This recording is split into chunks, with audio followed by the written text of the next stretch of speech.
একটি হৃদয় বিদারক ঘটনা। গত বছর এমন দিন, ফুল বর্ষা, টানা 1 সপ্তাহ বৃষ্টি চলতেছে। ওই বৃষ্টির মধ্যে একটি লোক মৃত্যুবরণ করছে।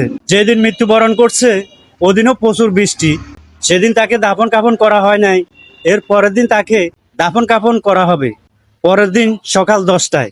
সকাল থেকে প্রচুর বৃষ্টি, এমন বৃষ্টি ঘর থেকে বাইর হওয়াও সম্ভব হচ্ছে না, এমন বৃষ্টি হচ্ছে। তো যা হোক, ওর জানাজা 10টায় কোনোরকম ভিজে ভিজে জানাজায় অংশগ্রহণ করলাম, জানাজা পড়লাম।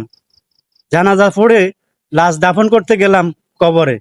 কবরে গিয়ে দেখি কবরের সোসাইড পানিতে ভরপুর, এমনকি কবরের ভিতরেও পানি।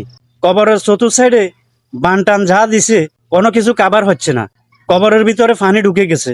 এই পানির মধ্যে লাশকে দাফন করে আসতে হয়েছে।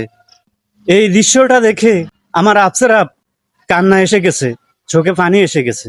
চিন্তা করতে লাগলাম, হায়রে মানুষ, মানুষ টাকা পয়সা দালান কোঠা এ সমস্ত কিছু নিয়ে কত যে অহংকার করে, অথচ যে লোককে পানির মধ্যে শোয়াই আসছি ওনারও টাকা পয়সা কিন্তু কমতি ছিল না, ওনার বাড়ি গাড়ি সব ছিল।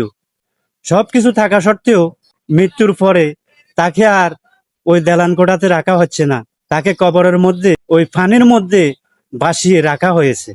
আসলে টাকা পয়সা ধন সম্পদ দালান কোঠা এগুলো তো আমরা কখনো মৃত্যুর সময় সঙ্গে নিতে পারবো না। তাই আমরা সবাই মৃত্যুর কথা স্মরণ করে আমাদের কবরের জিন্দিগি কিভাবে ভালো হয়, কিভাবে সুন্দর হয়, সেই দিকে আমরা খেয়াল রাখতে হবে। এ বলে শেষ করছি। ভিডিওটি ভালো লাগলে বেশি বেশি করে লাইক কমেন্ট শেয়ার করে দিবেন। আসসালামু আলাইকুম।